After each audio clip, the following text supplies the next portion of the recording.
اعوذ باللہ من الشیطان الرجیم بسم اللہ الرحمن الرحیم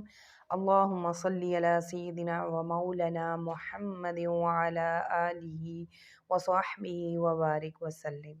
میرے تمام دیکھنے والے بہن بھائیوں کو میری طرف سے یعنی نادیہ خان قادری کی طرف سے السلام علیکم ورحمۃ اللہ وبرکاتہ۔ امید کرتی ہوں آپ سب لوگ خیر و عافیت سے ہوں گے۔ ہمارے جو خوبصورت سیشنز جاری ہیں جس میں ہم حج کے بارے میں ذکر کر رہے ہیں اور حج کا جو بیان ہے وہ جاری ہے۔ آج ہم قرآن مجید فرقان حمید کی سورہ بقرہ کی آیت نمبر 158 کو دلیل بناتے ہوئے یہ ثابت کریں گے کہ شاعر اللہ مناسک حج ہیں، یعنی مناسک ہیں، حج شاعر اللہ ہے۔ تو اس حوالہ سے آج گفتگو کا آغاز کرتے ہیں۔ سب سے پہلے جو میں آپ سب کے سامنے کلیئر کرنا چاہتی ہوں وہ یہ ہے کہ شعر کی جمع ہے جو نشانی یا علامت کے معنی میں استعمال ہوتا ہے۔ شریعت اسلامیہ میں ایسے تمام ارکان جو خواہ عبادت ہو اور امر و نواہی یا مقدس مقامات سے متعلق ہوں یا جن پر عمل کرنے سے اسلام کی حیت اجتماعیہ تشکیل پائے، شاعر کے ذیل میں آتے ہیں۔ چونکہ ان سب کا تعلق تاریخی اعتبار سے بعض مخصوص شخصیات و واقعات سے ہے جن کی نسبت براہ راست اللہ تعالیٰ کی طرف رائج ہے، اس لیے ایسے تمام علامات کو ہم شاعر اللہ یعنی اللہ کی نشانیوں سے موسوم کیا گیا ہے، جیسا کہ قرآن حکیم میں اللہ تعالیٰ نے فرمایا ہے۔ جو آیت میں نے آپ سب کو بتائی ہے سورہ بقرہ کی کہ ان الصفا والمروۃ من شعائر اللہ فمن حج البیت او اعتمر فلا جناح علیہ ان یطوف بہما ومن طوع خیرا فإن اللہ شاکر علیم۔ بے شک صفا و مروہ اللہ کی نشانیوں میں سے ہے، چنانچہ جو شخص بیت اللہ کا حج یا عمرہ کرے تو اس پر کوئی گناہ نہیں، ان دونوں کے درمیان چکر لگائے، اور جو شخص اپنی خوشی سے کوئی نیکی کرے تو یقیناً اللہ بڑا قدر شناس، بڑا خبردار ہے۔ حج کا اگر تجزیہ کیا جائے تو اس کے تمام مناسک اللہ کی تعظیم اور محبان الہیہ کی یاد میں عشق و محبت کے والہانہ پن سے عبارت ہے۔ مثلا جب بندہ بطور حاجی اللہ کے گھر میں داخل ہو کر ابھی سجدہ ریز نہیں ہوتا، رکوع و قیام نماز میں داخل نہیں ہوتا، بس غلاف کعبہ کو دیکھتے ہی اس کی آنکھوں کے پیمانوں سے اشک نکل پڑتے ہیں اور اس کی آنکھوں کے پیمانے اشکوں سے لبریز ہو جاتے ہیں اور پلکوں سے برسات ٹپکنے لگتی ہے۔ پھر حدود حرم میں داخل ہونے سے قبل اپنی قیمتی کپڑوں کو اتار کر سادہ انسلی چادریں زیب تن کر لیتا ہے اور پیکرو عجز و انکسار بن کر ننگے سر اور ننگے پاؤں بیت اللہ کے صحن میں آ جاتا ہے اور ایک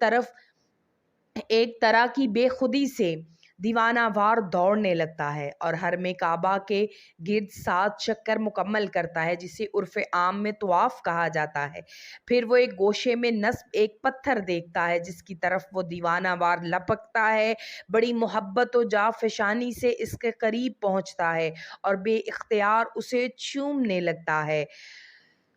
اور اس کی عقلی دلیل نہیں جانتا، بس اتنا جانتا ہے کہ یہ حجر اسود ہے جسے نبی پاک صلی اللہ علیہ وآلہ وسلم نے بوسے دیے، اور اسی نسبت سے اسے بوسہ دینا اپنے لیے بڑی سعادت خیال کرتا ہے۔ طواف سے فارغ ہو کے وہ ایک مقام پر جہاں سیدنا حضرت ابراہیم علیہ السلام کے قدموں کے نشان ثبت ہیں رک جاتا ہے اور وہاں اس ارشاد خداوندی کی تعمیل میں سجدہ ریز ہو جاتا ہے۔ رب تعالیٰ فرماتا ہے وَاتَّخِذُوا مِن مُقَامِ ابراہیم مصلی، اور حکم دیا کہ ابراہیم علیہ السلام کے کھڑے ہونے کی جگہ کو مقام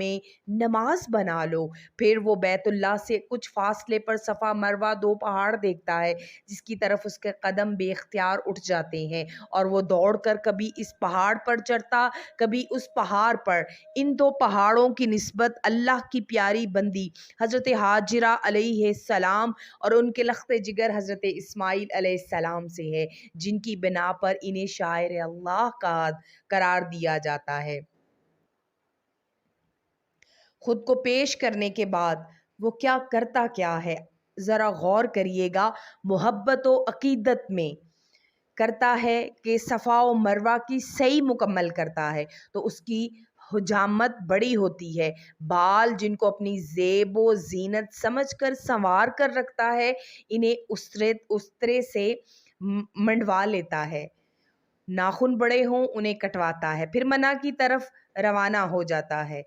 خیمے گاڑتا ہے، عرفات میں شام تک قیام کرتا ہے۔ عرفات میں نماز ظہر کا وقت آتا ہے تو وہ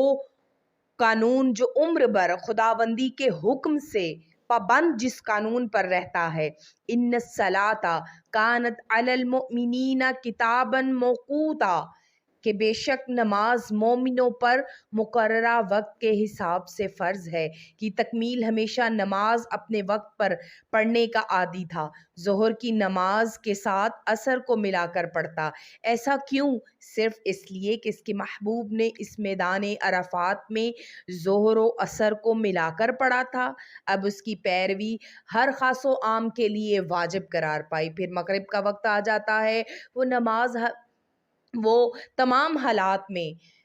غروب آفتاب کے بعد نماز مغرب ادا کرنے کا پابند ہے، لیکن یہاں آ کر قانون شریعت سے وہ پابندی معطل ہو گئی۔ وہ نماز کا وقت دیکھتا ہے لیکن اس کی ادائیگی سے اس لیے گریز کرتا ہے کہ محبوب خدا نے اس وقت نماز ادا کی تھی، اور اس نماز کو حضور نبی پاک صلی اللہ علیہ وآلہ وسلم کی پیروی میں مزدلفہ جا کر عشاء کی نماز کے ساتھ ادا کرتا ہے۔ دیکھیے، حج کا اگر اصل معنی غور کیا جائے تو حج اور اس کے مناسک جو ہیں وہ محبت کی ایک خوبصورت داستان بیان کرتے ہیں۔ مزدلفہ پہنچ کر سفر سے تھکا ہوا انسان سوچتا ہے رات گزرنے کے بعد کچھ سستاؤں اور آرام کر لوں، لیکن حکم رسول صلی اللہ علیہ وآلہ وسلم اس کے سامنے ہے کہ اس مزدلفہ کو چھوڑ کر خیمہ یہاں منا میں گاڑ لے اور پتھر کے ستونوں کو شیطان سمجھ کر انہیں کنکریاں مارے۔ عقل لاکھ کہے شیطان کہاں، یہ تو پتھر ہے، انہیں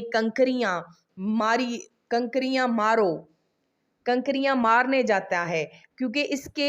اس فعل کو اللہ کے ایک مقرب بندے ابراہیم خلیل اللہ سے نسبت ہے۔ چونکہ انہوں نے ایسے ہی کیا، اللہ تعالیٰ کو یہ ادا اتنی پسند آئی کہ اب اس کی یاد کو قیامت تک دہرانے کا حکم دے دیا گیا۔ پھر اللہ کا بندہ منا پہنچ کر قربانی کرتا ہے، قربانی کے بعد شہر مکہ لوٹ آتا ہے، کبھی صحراؤں میں پھرتا، کبھی جنگلوں میں ڈیرے لگاتا، کبھی شہر میں آتا۔ شعائر اللہ کی یہ تعظیم و تکریم، دیوانہ وار طواف اور بھاگ دوڑ، یہ سب باتیں ادب اور تقاضائے محبت ہیں، ان کی کوئی عقلی دلیل ممکن نہیں، بس یہ سب محبوبان الہی کی یاد ہیں جنہیں جاری و ساری کرنے کا اہتمام شرعاً عبادت کا درجہ اختیار کر گیا ہے۔ نماز، روزہ، زکوٰۃ اور کسی بھی فرض و نفلی عبادت سے حکم الہی کی تکمیل تو ہو جاتی ہے، لیکن عشق و محبت کی وہ آگ جو بندہ مومن کے سینہ میں محبوب حقیقی کے ہجر و فراق کی وجہ سے بھڑکتی رہی، ختم نہیں ہوتی۔ سو اللہ تعالیٰ نے اپنے بندوں کے ذوق محبت کے فروغ اور ان کی تسکین کا سامان باہم پہنچانے کے لیے اپنے انبیاء کرام اور برگزیدہ و مقبول بندوں کی زندگی کے ان واقعات کو چن چن کر بنی نوع انسان کے سامنے رکھا ہے، جو عشق و محبت، اثار و قربانی اور وفا کے باب میں سب کے لیے ابدی معیار کا درجہ اختیار کر گئے، اور ان کو اپنی نشانیاں قرار دیتے ہوئے اللہ رب العزت نے سورہ حج کی آیت نمبر 32 میں فرمایا ذَلِكَ وَمَن يُعْظِمْ شَعَائِرَ اللَّهِ فَإِنَّهَا مِنَ التَّقْوَى الْقُلُوبِ، یہی حکم ہے اور جو شخص اللہ کی نشانیوں کی تعظیم کرتا ہے، ان جانداروں، یادگاروں، مقامات، احکام اور مناسک وغیرہ کی تعظیم جو اللہ یا اللہ والوں کے ساتھ کسی اچھی نسبت یا تعلق کی وجہ سے جانے پہچانے جاتے ہیں، تو یہ تعظیم دلوں کے تقویٰ میں سے ہے۔ تعظیم وہی لوگ بجا لاتے ہیں جن کے دلوں کو تقویٰ نصیب ہوتا ہے۔ حج میں شعائر اللہ کی تعظیم و تکریم کے حکم میں حکمت یہ ہے کہ اس کے ذریعے حجاج کے دلوں میں تقویٰ پیدا ہو جائے۔ شاعر اللہ کی تعظیم و تکریم اور ان کا ادب اللہ کی نظر میں اس قدر مقبول ہے کہ اسے دلوں کے تقویٰ سے تعبیر کیا جا رہا ہے۔ ویسے تو پہاڑ، پتھر، قربانی کے جانوروں کی حیثیت عام چیزوں جیسی ہے، لیکن اللہ تعالیٰ کے محبوب و مقبول بندوں سے نسبت ہونے کی بنا پر ان کی تعظیم و ادب اتنی بڑی عبادت بن گیا کہ جو دلوں کے تقوی کا موجب ہے۔ اللہ پاک آپ سب کو حضور نبی کریم صلی اللہ علیہ وآلہ وسلم اور اللہ رب العزت سے محبت کرنے کی توفیق عطا فرمائے۔ انشاءاللہ اگلے سیشن میں آپ کو قربانی بھی subscribe Nadia Khan Qadri official and click the bell icon تاکہ ہماری آنے والی ہر ویڈیو آپ کو جلد موصول ہو۔ شکریہ۔